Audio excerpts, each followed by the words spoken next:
तुकाराम महाराजांची जी गाथा आहे ती आजकाल तरुणांनी वाचली पाहिजे का, आणि कशामुळे, त्याच्यातून काय घेण्यासारखं आहे?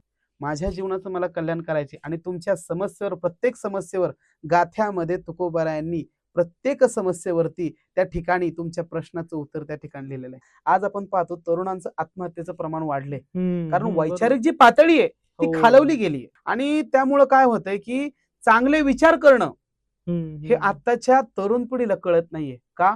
तर काहीतरी मागे त्यांना बॅकग्राऊंड नाहीये. त्यांना काय म्हणजे काय मन मोकळं करायला जागा नाहीये, सगळ्यात महत्वाचं. बरोबर. समस्येवर त्यांना काहीतरी निरसन मिळत नाही, मग काय? तर आत्महत्या. तरुणाला भरकटायचं कारण काय होतं? थोडं दुःख झालं की तो त्या ठिकाणी क्लेश करत बसतो. समयासी सादर व्हावे, देव ठेविल तैसे राहावे. कोणे दिवशी बसून हत्तीवरी, कोणे दिवशी पालकी सुभेदार, कोणे दिवशी पायाचा चाकर चालून जावे, समयाशी सादर व्हावे.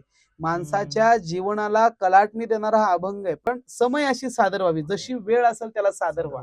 देव बरोबर. ठेविल तैसे राहावे, देव ठेविल तसे राहा. कारण हम्म. दिवस बदलत असतात. प्रत्येक गोष्ट सुखानंतर दुःख आहे, दुःखानंतर हो. परत सुख आहे. ज्याप्रमाणे सकाळी सूर्योदय होतोय, संध्याकाळी सूर्यास्त होतोय, परत दुसऱ्या दिवशी सूर्योदय बरोबर. होतोयच ना. दुःख हे कायमस्वरूपी राहत नसतं, काही काळापुरतं असतं. पण दुःखाला खचून न जाता त्याच्यावर मात करणं हा वारकरी संप्रदाय सांगत असतो, हा तुकोबरायचा गाथा आपल्याला सांगत असतो. म्हणून गाथ्यामध्ये असे बरेचसे अभंग आहेत, हे तरुणांच्या जीवनाला कलाटणी देणारे. म्हणून तरुणांना माझं सांगणे, गाथा वाचल्यावर बिघडलेला माथा नीट होत असतो.